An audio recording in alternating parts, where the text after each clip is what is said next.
Magandang araw po mga kapuntos, at sa araw na ito po meron po akong tampok na video para sa inyo at sana ay magustuhan ninyo.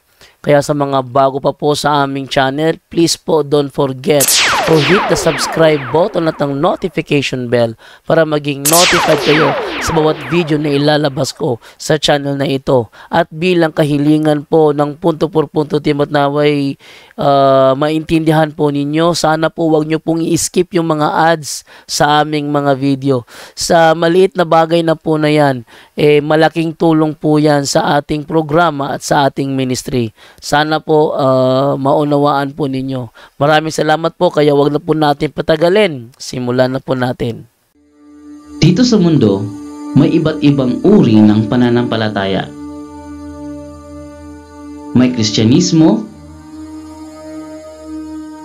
Islam,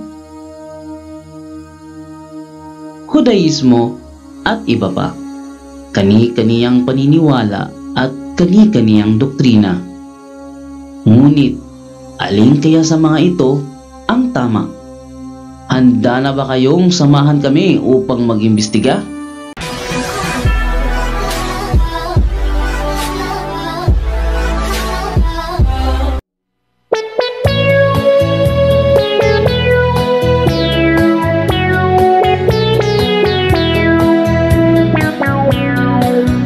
Inihahandog sa inyo ng punto por punto ang programang Doktrinal Talakayan. Ito ang programa kung saan papasukin natin ang pinakaloob-looban ng isang doktrina o paniniwala kung ito ba ay mali o tama. Doktrinal Talakayan. Tara na't mag-imbestiga. Mga doktrina para sa kaligtasan.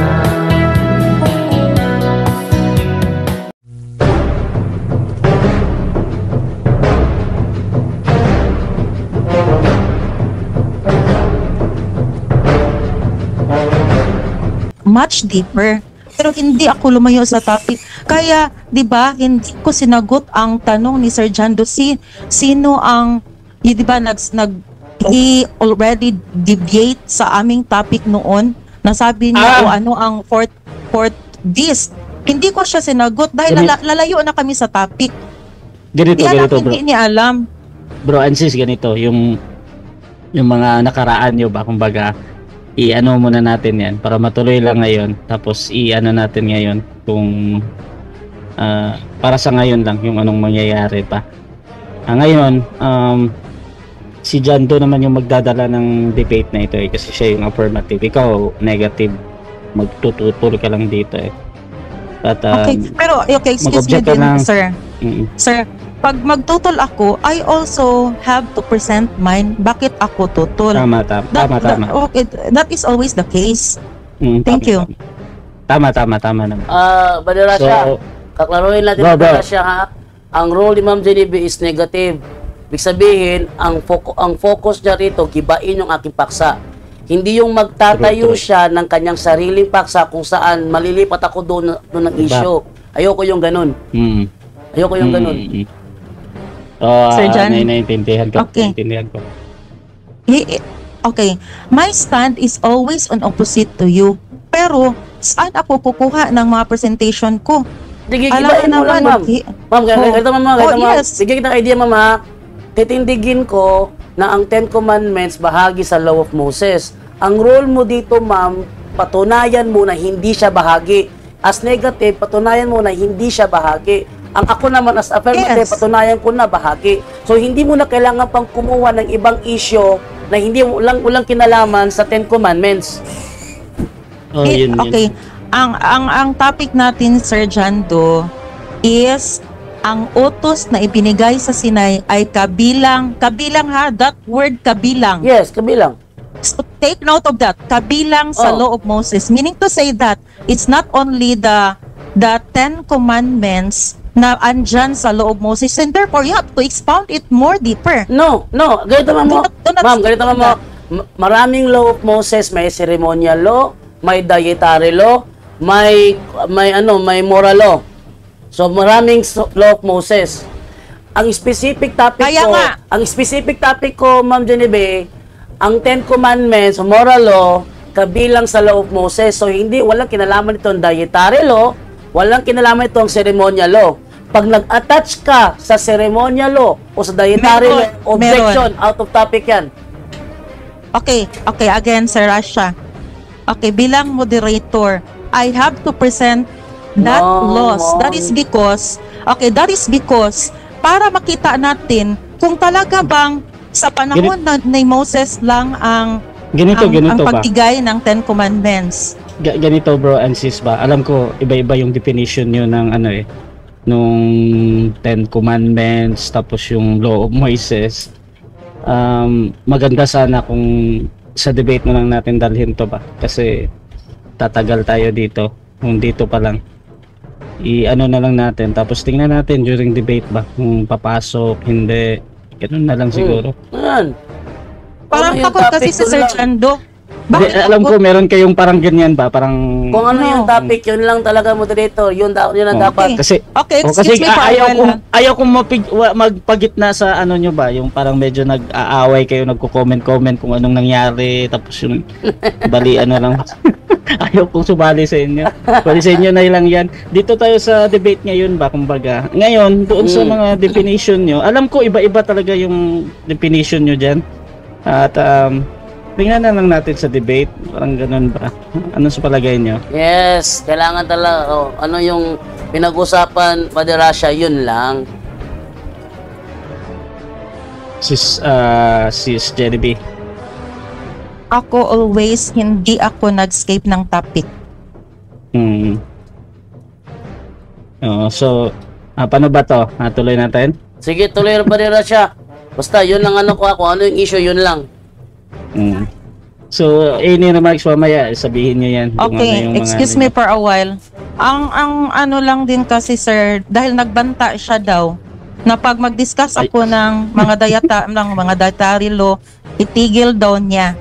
Kaya, dapat ma-agree na natin ngayon.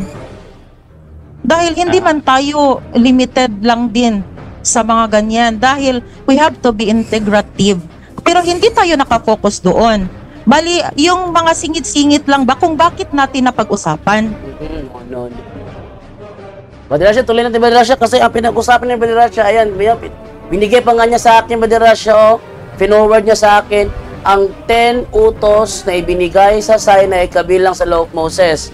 Yan ang stand ko as affirmative. So ang role niya, tutulan niya yan. Hindi siya puta ng dietary law, ng ceremonial law. Dahil di naman 10 commandments yun. Specific ang topic, 10 commandments. Basta kayo, pag itutuloy nyo to, tuloy natin para ano. Basta pag lumabas siya ng dietary law, talaga mag-objection ako, hindi dietary law ang aming topic ngayon, kundi 10 commandments. Actually, kung mag-topic din tayo ng dietary law, maraming mga very detailed explanation ng dietary law. Kung sabihin ko lang na okay, kabilang ang dietary law, hindi man ako magdi-deeper sa mga dietary law. Hindi nga, Ma'am Genevieve, gaya na sinabi ko nga, ang topic natin na pinag-usapan, ang 10 commandments ba ay kabilang ba sa Law of Moses o hindi? Ang stand ko dyan ay kabilang, ang stand mo ay hindi. So patunayan mo na hindi siya kabilang, yun ang rule mo ngayon as negative. Sige na, Maderasya, tuloy natin Maderasya. Therefore, you have to listen to, dahil bakit tutol ako? Dahil merong mga scope dyan kung ano ang Law of Moses, para matindigan ko na natutol ako dyan. Alam nga naman, hindi ako include ng mga ibang mga law na ang topic natin ay kabilang sa Law of Moses. Dahil natututol ako, di ako magbigay ng kung ano. Maderasya, tuloy natin to. Basta ito yung pinag-usapan, Maderasya.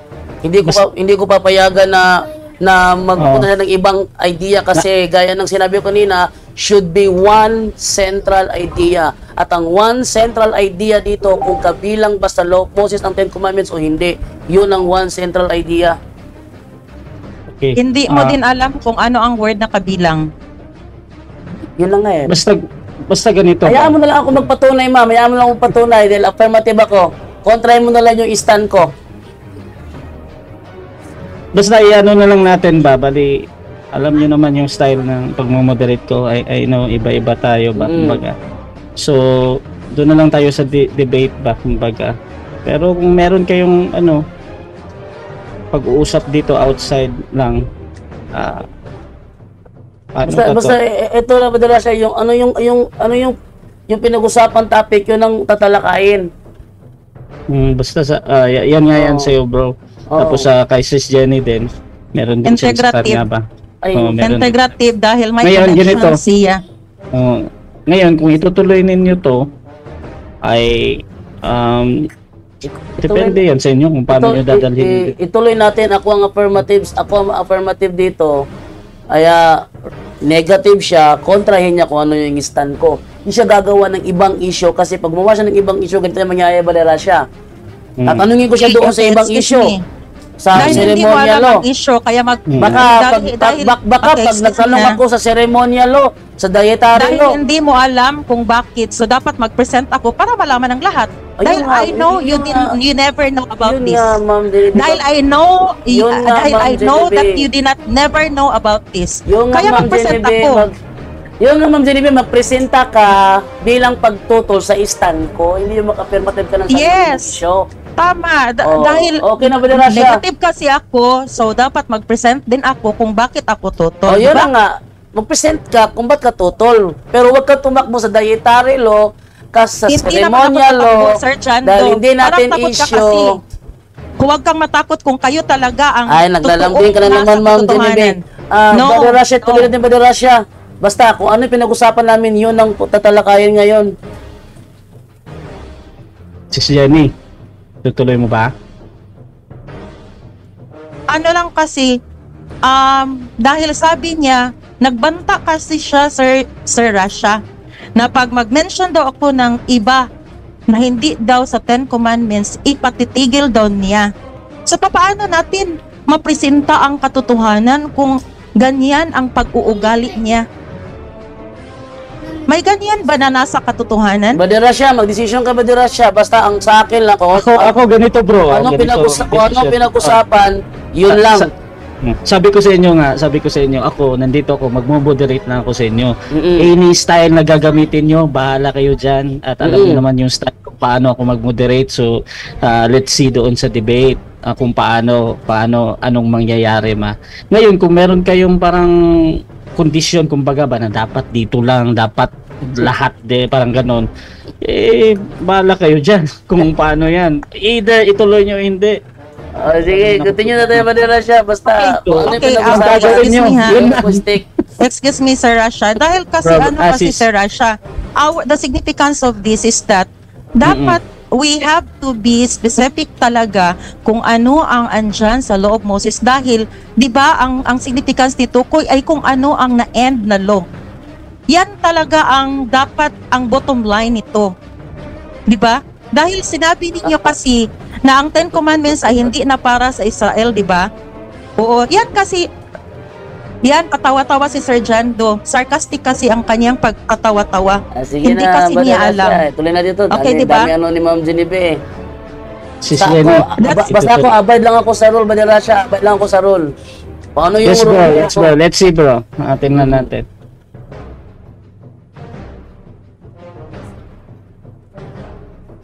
Hindi na, let's start na. Sis Jenny? Let's start na. Ang problema lang kasi ay yung mga bali hindi ba fair ba? So yan lang talaga ang dapat nating iwasan. Wala naman tayo dapat ikatakot. Ma'am Genevieve, patas ako. Pag ako nagkipagdebate, talagang patas ako. Kung anong pinag-usapan, kung anong temang pinisinta, doon ako. Kaya, kung sangayon ka sa stand ko, na kung ano yung pinisintang topic, doon ako, simulan na natin. Kina? Start, mark your word. Yeah. Huwag ka muna, di ako tatakbo sa iba. Because ikaw din ay hindi Magtakbo ka, di ba? Hindi ako tumatakbo. Ikaw mismo. One central idea lang Based ako, on experience. Based on experience. Sige na, Badirasya, simulan natin, Badirasya. Mark your word. Yes, I will mark my word. Let gusto ko your lang yes be i- yes and your no be no, sir. Chando. Sige na, Gusto, Badirasya. Let's start na. gusto ko lang i-confirm kung Pinatatagal lang okay eh. na ba. Okay ako. Kanina pa ako okay. Pinatatagal lang ni Ma'am Sis Jenny. Jenny, ikaw, Sis Jenny. Yung mga kondisyon kasi ninyo, labas ako dyan. Kung ano yung ano ko dito sa akin, yun lang, dun lang ako. Ngayon, depende yan sa inyo during sa debate kung paano nyo sasabihin yung mga ano nyo. Sis Jenny, paano to? Na, let's start na. Ang haba ng intro ko. Ang haba ng intro. Pinahaba ni Ma'am Jenny ang intro. Simulan na natin, Badirasya. Sis Jenny, Okay, ako na naman Start ang na ba? palaging biniblame. Yan talaga ang mga taong hindi kayang mag-accept kung ano ang ginawa din nila. Sis Jenny. Always the blame is on us. Okay? So Sis Jenny, itutuloy ba natin or mag-uusap pa kayo? Sis Jenny? Okay. Ang objective lang natin dito ay ipahayag ang katotohanan. Kung limited ang gusto niya, yan, i-limit lang talaga ang aral ng Katolik. So ngayon, sige, tingnan natin. Okay, so okay ka na? I will give it to divine. Okay na, Sis Jenny? Yes, sir. Pero, So, outside dun sa mga ano ko, sister, ganito ko. Taruhin ko ulit yung mga kondisyon nyo ba sa sarili, like dapat ganito lang. Sa inyo lang 'yan, sa inyong dalawa ba kung paano kayo magkasundo diyan. Pero sa mga rules ko, as is 'yan, ganun lang. Tapos kung paano ako mag-decide ba. So now, kung hindi masyadong clear sa inyong dalawa, pwede kayo mag-usap ulit for pre-debate kung ano man. Pero kung isa-start nyo ngayon, tuloy natin. Di ba, okay. Klaruhin ko lang. Di ba, Sir Rasha? Di ba, huwag kang patawa-tawa, Sir Jando, na sarcastic ng pagtawa, ha? Reminder lang sa'yo, always. Okay. So, hindi tayo nagjo-joke. Okay. Sir Rasha, di ba, yung rule natin before ay kung hindi siya aabot ng 2 minutes na presentation, bali yung ano lang ba, mga adlibs lang, hindi naman ititigil. Yan yung rule mo, di ba? So, bakit may pagbabanta na ibigay si Sir Jando na ipatitigil daw niya? So, yan lang ang pinanghawakan ko, sir. Ako wala akong sabi ko nga wala akong pakialam diyan sa mga ano-ano nyo, chat kung ano man yung mga ano nyo. Basta kung ano yung rules ko, kung ano yung para sa akin, doon lang ako. Ngayon you can object naman doon sa panahon na yon kung paano nyo ano pa. Pero ako wala talaga, ayaw kong ano diyan, pumasok yan sa inyong mga message na palitan ba na merong kung ano-ano yung message. Doon lang muna ako. Pero yun, tama ka doon, meron akong ganun na rule nga na lumihis konti, okay pa yan sa akin, basta hindi lang umabot ng 2 minuto. Bro Jando. Hindi ba masyadong mahabang 2 minutes? Kasi ganito yan, Badirasya, eh. Marami siyang nasabi sa loob ng 2 minutes na hindi ko hahabulin kasi out of topic nga. Hindi ko hahabulin yon. So, ang mangyayari, napabayaan siya magsalita sa mga bagay na hindi dapat habulin. So, kumbaga, binigyan siya ng pagkakataon, hayaan niyang suntukin ako sa mukha. Tama ka. Wala akong ibang gawin kundi tanggapin. So, actually, wala din ako parang ganun ang mangyayari. Wala din akong binigay ng 2 minutes. Mga 15 seconds lang talaga. Yan lang palagi kong ginagamit. Ganito nga, kung pwede kayong mag-usap, pwede tayong maglagay ng extra rule na, for example, pag napapansin mo na out of topic, ay orasan natin either 30 seconds kung gusto nyo, or 1 minute, 30 seconds lang, Badirasya. Kasi pag pinaabot natin ng 2 minutes, para kung hinayaan ang sarili kong sutokin niya sa mukha ng 2 minutes na hindi ako pwedeng sumalag. Sir Jando, Depende yan sa Narinig inyo mo basta din, yun yung ano po. wala akong mga pinagsasabi na aabot ng Teka. 2 minutes, wala. Sige, wala na lang. Mga 15 seconds, 10 seconds lang talaga dyan. Yan ang haba. Wala naman akong binigay. Sige na, tinasimulan Tingnan mo yung Ma'am mga Genevieve. tingnan mo yung mga Ma'am debate ko. Genevieve, ang haba na ng intro, simulan na natin. Ikaw I-end ang ko muna. ikaw tayo nag-usap, di ba? Tayo, di ba? Tayo ang nag-uusap dito. So wag wag ko pa wag sinasabi, ma'am, mo magsimula na itong tayo. i-blame sa akin. Yes, mag-start Magsimulan na tayo, ma'am. Masyadong mahaba Yes. na, ma'am eh. No, hindi si Sir Rasha ang nag-decide sa atin. Badira siya, Diba? ako badira siya. Kung ano yung nasa topic, yun ang pag-uusapan. Yes bro, nire-respeto ko yan bro kung paano mo dalhin nga yung debate. Sabi ko nga, both of you, wala kong pake kung paano nyo dalhin yung debate. Basta, kung magmo-moderate na ako, ayon din sa aking moderator's style ba. Ngayon, sabi ko nga, kung gusto nyong tuloy natin. Pag ayaw nyo or mag-uusap pa kayo, di usap muna, ganun na. Paano ba to? Ma'am Genevieve, pag pinahaba mo pa ito, ma'am, di matutuloy yung debate ito kasi baka mabagot si Badira siya, itigil niya ito, mag-usap pa tayo ng mas mahabang panahon. Actually, na-off ko na yung bro kasi 30 minutes na tayo sa bro ba, naka-air. O yun, Medyo nasabi nawawala ko na yung nga tao. ba eh. Oh. Muna natin ba, parang si Sis Jenny kasi meron pa siyang concern sa'yo. Medyo ngayon na ninyo pinag-usapan na debate time na talaga pa. So, usap muna kayo siguro or paano ba? Ayun na nga. Ma'am Genevieve, alam mo, anong mangyari ganito ha? Pag pinahaba mo pa itong introduction na ito, walang mangyayaring debate ngayong araw na ito. Dahil iiwan tayo Ako ba ni ang nagpahaba, sir? Dahil Ako ba ang iiwan nagpahaba? tayo. Hindi ako ang nagpahaba, Dahil sir. We iiwanan, can start now. Ma'am. Hindi ako ang nagpahaba, sir. We Ayan. can start now. Brother Russia, we can start now daw. Let's start now. Hindi naman ako nagpahaba. Ang akin lang ay nagparinig lang ako kay Sir Rasha na yun ang banta mo. Yes. Okay, di ba? Oo, yun. Hindi ako nabibigay. Seryoso ako doon. Sige, Brother Russia, let's start na daw. Start na daw, sabi niya. Okay. Yan, good morning po sa inyong lahat na good day po sa inyong lahat na nakasubaybay dyan sa ating programa. Narito po ang aming bangayan ni Ma'am Genevieve, kung saan is talagang nagkainitan kami, Kami ay nagkainitan dahil sa pagkakataong ito, ugali kasi ni Ma'am Genevieve na lambingin yung moderator at saka yung katunggali niya para pagbigyan siya. Babae kasi siya eh. Lalambingin niya na pagbigyan siya sa nais niya, para bang saywar attack. Kung talagang matapang ka, harapin mo ito. Di ba ganun? Ang pinag-usapan kasi namin, tutunayan ko na ang 10 utos na ibinigay sa Sinai ay bahagi ng utusan ni Moises. Ibig sabihin, katungkulan ni Ma'am Genevieve na patunayan niya na hindi siya bahagi. Paano niya patutunayan? Siya ang bahala dun. Patunayan niya hindi bahagi ang 10 utos ng kautusan ni Moses dahil ang 10 utos ay ganito, ganire. Pero pag inattach na yung ceremonial law, yung dietary law, walang kinalaman yun.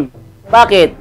Kahit patunayan pa niya na ang dietary law ay law of Moses, bahagi ng law of Moses, hindi yun attach sa topic ko ng 10 utos ay bahagi ng law of Moses.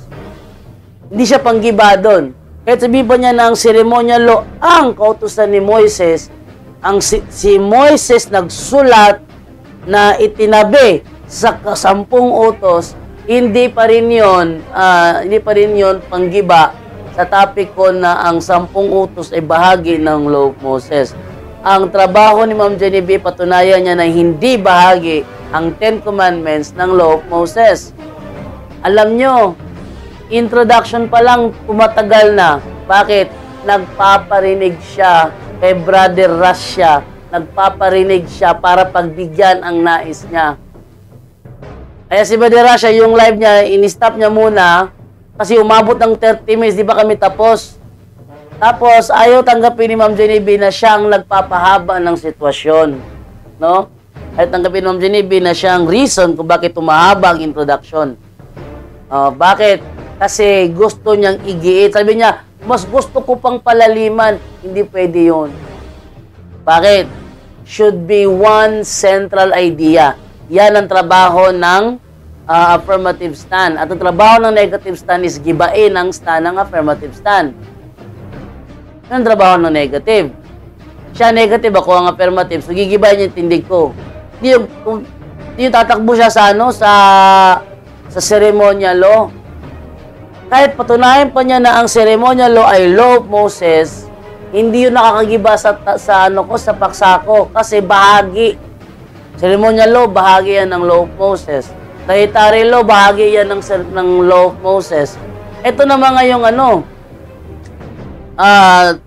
Ten Commandments, ito ba'y bahagi ng law of Moses? Yeah, bahagi siya ng law of Moses. Ang aming topic, nasa Ten Commandments. Walang kinalaman doon ng dietary law at ang ceremonial law. Walang kinalaman doon. Kaya, napahaba lang kasi si Ma'am Genevieve nagpaparinig. Nyo? Style ni Ma'am Genevieve yan. Abangan nyo, meron pa kaming sunod na debate. Patutunayan niya na ang Fourth Kingdom ay ang Roman Empire at ang Little Horn ay ang Catholic Church. Magkarugtong lang yun eh. So, pahig na ako na gawin yun sa isang topic. Pero, tandaan ninyo ha, hindi ko papayagan na itakal ni Ma'am Genevieve ang Sunday observance. Hanggat wala siyang maipakitang Bible scholar na nagsasabi na yung change of times and laws is referring sa Sunday observance. Hanggat wala siyang maipakitang ganon, hindi ko papayagan yun. Patunayan niya lang na ang Little Horn ay ang Catholic Church at ang Fourth Kingdom ay ang Roman Empire. Yun lang naman trabaho niya. At yun ang gigibain ko. So, hindi ko napapayagan na itakot pa niya yung Sunday observance, yung Inquisition. It's out of topic na. Kasi, hahabulin ko na naman uli yun lahat. No? Ang hirap habulin ng maraming idea sa isang topic. Kaya, abangan nyo yan. Tiyak ko, maglalambing na naman si Ma'am Genevieve dyan. No? Maglalambing na naman. Alam nyo kung ba't ko gustong yun si Ma'am Genevieve? Para magiba yung niya, yung kanyang imahe bilang DepEd teacher. Nangangarap pa ng relihiyon. Hindi nyo makikita bakit DepEd teacher siya, nire-reject niya yung nire-reject niya yung dictionary. Sabihin niya dictionary mali, DepEd teacher ka. You are not worthy to become a DepEd teacher. Bakit? Dictionary, tinuturo ng DepEd yan, sasabihin mo, mali, dahil ikaw yung tama. Tama? Sabi niya, I am not here as a DepEd teacher. I am here as a preacher. Di mo pwede pag-iwalay yan. Bakit? Pag nalipas sa relihiyon niyo, sasabihin niyo, dati nung ako'y Katoliko, ako ay lasinggero. Dati nung ako'y Katoliko, ako ay tikboy. Dati nung ako'y Katoliko, ako ay sugarol. Di ba ganon? Tapos sa larangan ni Bautista, sasabihin nyo, I am not here as a DepEd teacher, but I am here as a preacher. Kung preacher ka, DepEd teacher ka, huwag mong sabihin sa akin, nasa preacher, i-reject mo yung dictionary. Tapos, as a teacher, affirm ko sa dictionary. Hindi pwede yung ganun. Ha? Kalawaan ka nun. Hindi kaya, duplikara ka dun. Yun po ang nagpatagal sa namin, introduction pa lang nagkakainit na. So abangan nyo po, mamaya-maya konti, yung part 1 ng Naturang Talakayan, yung part 2 agad pong isusunod. Para naman meron tayong makapag-relax muna tayo, no? So, abangan po ninyo, pagkatapos po nito, ating isunod yung part 1 ng Naturang Debate. So, maraming salamat po. Ay, kuha lang po tayo ng tubig, popcorn, at ilang lang, start na agad tayo. Okay, so, kita-kiso tayo. Paalam.